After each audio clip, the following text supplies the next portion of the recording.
We are Steven and Jill. Together, we've been buying and reselling land since the 90s. Our data-centric approach leaves our buyers asking, how can you sell it so cheap?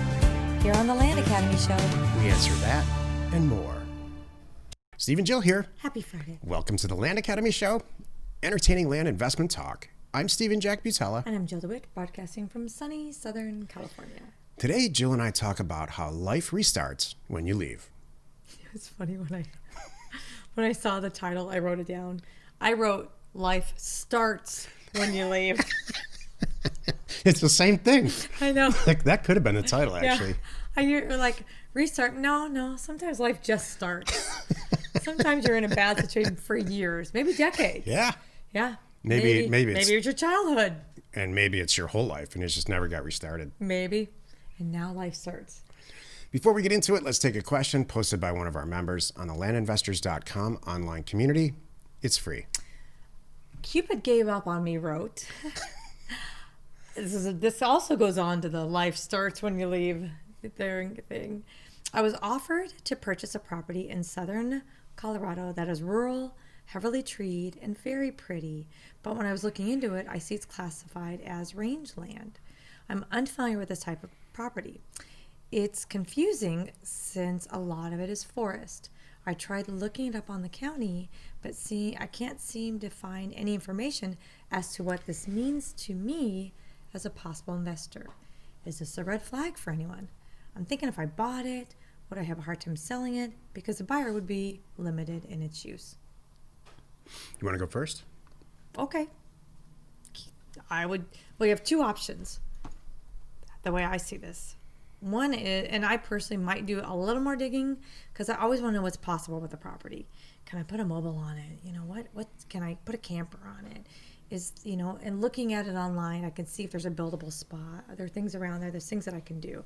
So I don't want to dig too deep because, my time is really valuable, but I am going to dig a little bit further and just, again, find out what's possible. My other thoughts are, if I hit roadblock after roadblock after roadblock where I can't find out, can I put a mobile on there? Can I do this? Can I do that? It's just so many confusing things. Then I would probably offer a crazy low price that if they say yes, I have to buy it, and I don't really care at this point because I know I can do something with it at that price.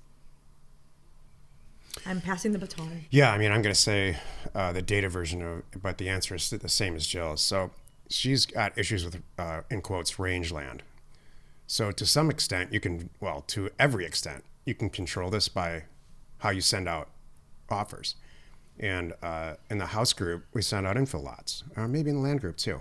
We all know that houses are going to be built on these infill lots. We do it, that's how we do the mailer, so we know what the use is when the offers come back. She did, and as I do in a mailer, sent out a parameter. She built a parameter, either in RealQuest or DataTree, and sent everybody an offer, regardless of use. So or Cupid let's say, this is a girl? Yeah. Oh, okay. Thank you. Yeah, for sure. Okay. Well, the picture is. Oh, I didn't know that. Okay, cool. Thank you.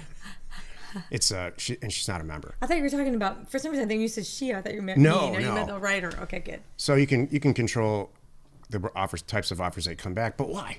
Why not send it to all the uses that are acceptable and see what comes back and test it? So the variable here is rangeland, but it could be, as Jill alluded to, agricultural land, industrial property, parking lot, cemetery, on and on and on. It can be Hunting all property. Hunting.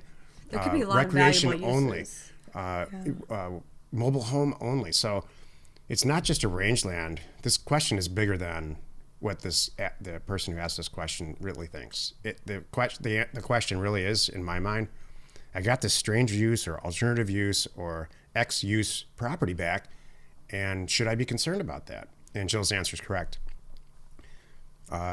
Probably not, but you should find out what it is. And it's easy to pick just up get to the phone. bottom of it. The best thing I would say here too is just pick up the phone. I like to do my own digging too. So it sounds like you're like me. I like to do my own research, try to find what I can.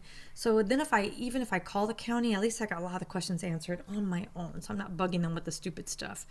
And then I can say, look, I've looked high and low online and I cannot figure out for the life of me what rangeland is. And they're going to go, you're not alone. And I'm going to say, look, I've got X amount of acres because that might make a difference. of rangeland. What can I do with it? And then they will be careful because they will probably, it could be a 20-minute phone call. Well, it's always a 20-minute phone call with Jill. Yeah. Because women never call the county. Oh. It's always men. Thank you. Yeah, there's times I have a hard time. That's true. I have a hard time getting them off the phone. I'm like, thank you. Thank you. Thank you. Wow, really? Thank you. It's Wednesday. I'm at my stupid job. I never really wanted this job in the first place, and a pretty girl just called me. Am I going to do my stupid job or talk to a pretty girl? Thank you. Thank you. Well, then, and I think it's since Cupid gave up on me, is a girl, she's going to be just fine.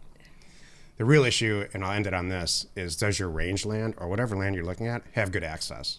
And by the way, the county will they'll look it up right on the screen while they're on the phone with you and say, yeah, rangeland's really a great piece of property to own, but you don't have any access here. Or you have fantastic two-side access to a county road here. Your rangeland can be used for half hour later. You're like, okay.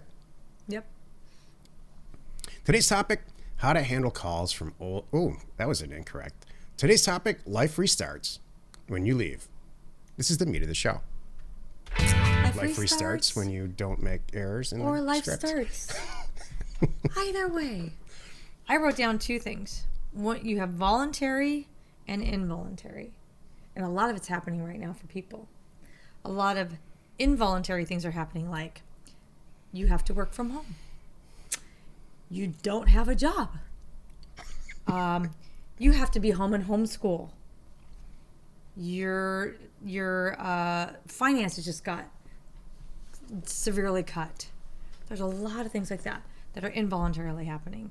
And then voluntarily happening right now is, hey, I don't have to commute anymore. How great is this? Now is the time that I'm going to start my own business. I didn't need these clowns anyway. I was looking for a reason to leave. A lot of things like that. I'm not going to get into relationship stuff. I would. Oh, okay. If I were you. I will. I know. What do you have to say? Look back on your life. Here's a few examples that every single one of us have gone through. We graduated in some form. We either graduated or we left school. And then you had a lot of choices to make. Some of them voluntary, some of them involuntary. Most of them involved getting a job. Most or all of us got a job after school.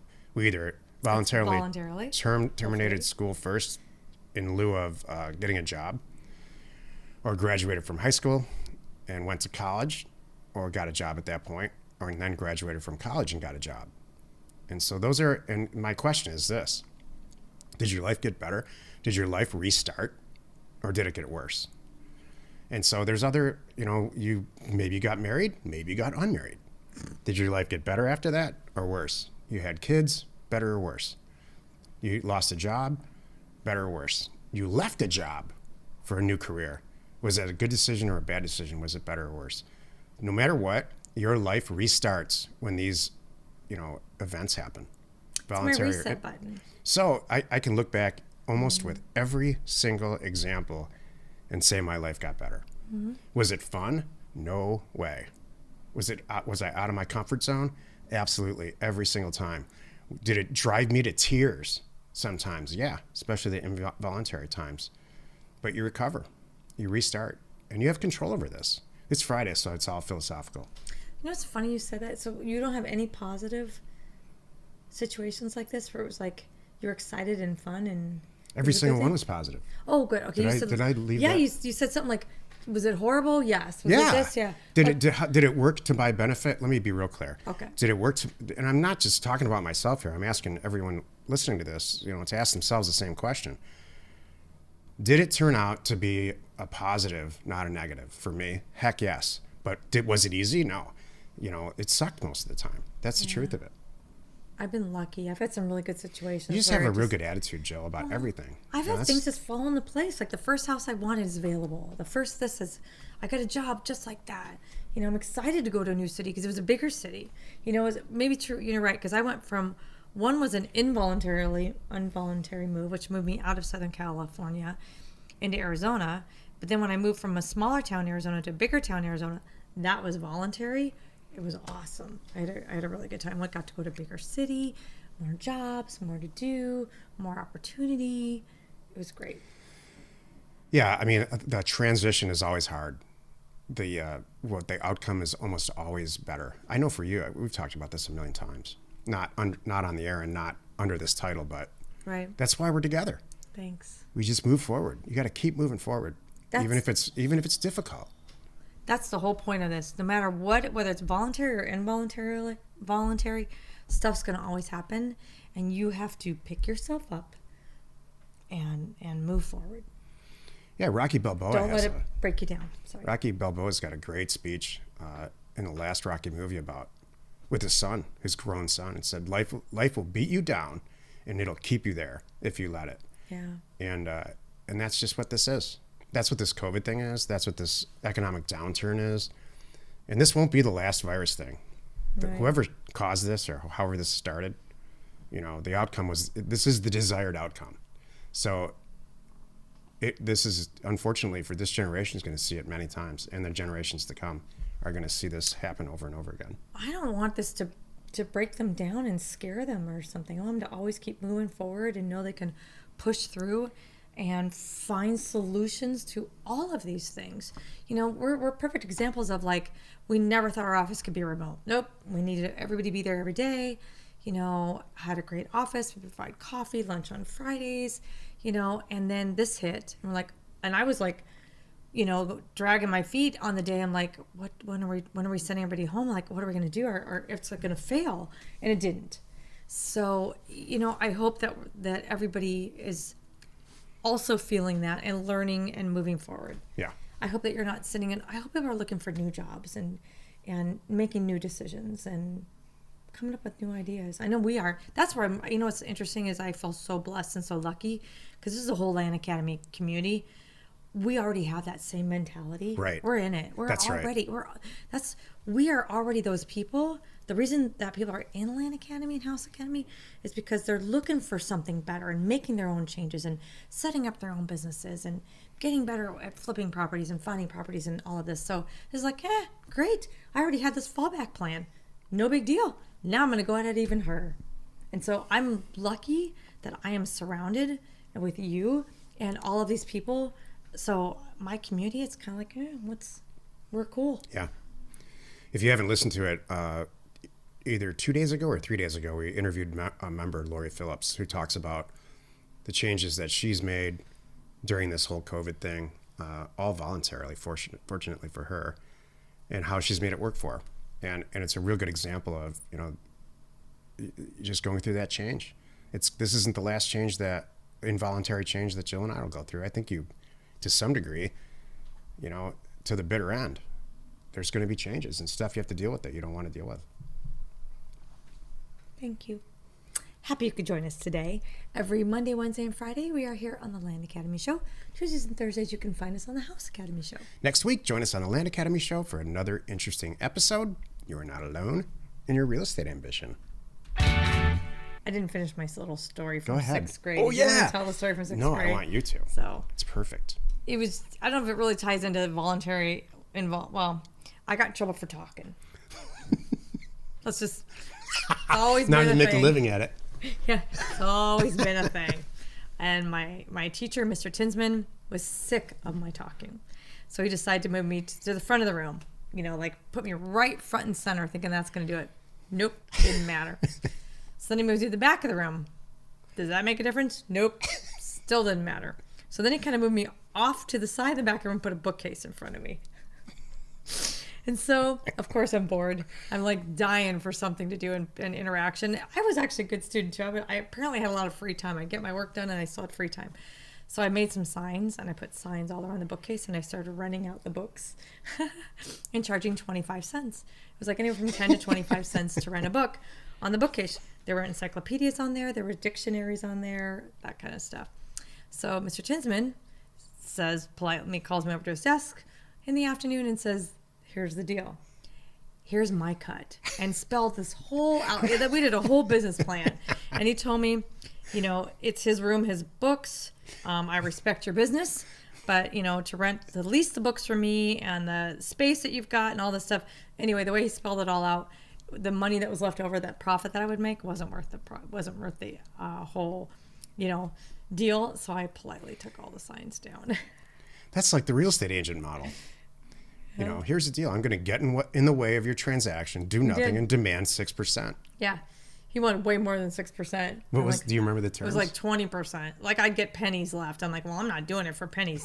25 cents a book I can handle. I have $3 right now, but no. So obviously you remembered this your whole life. I did. Do you think it was and you got crushed by the fees? I did. These are life lessons. He was a good teacher. Jeez, man. Do you think his teacher. motivation was to make any money or just to teach me a lesson? To get you to stop?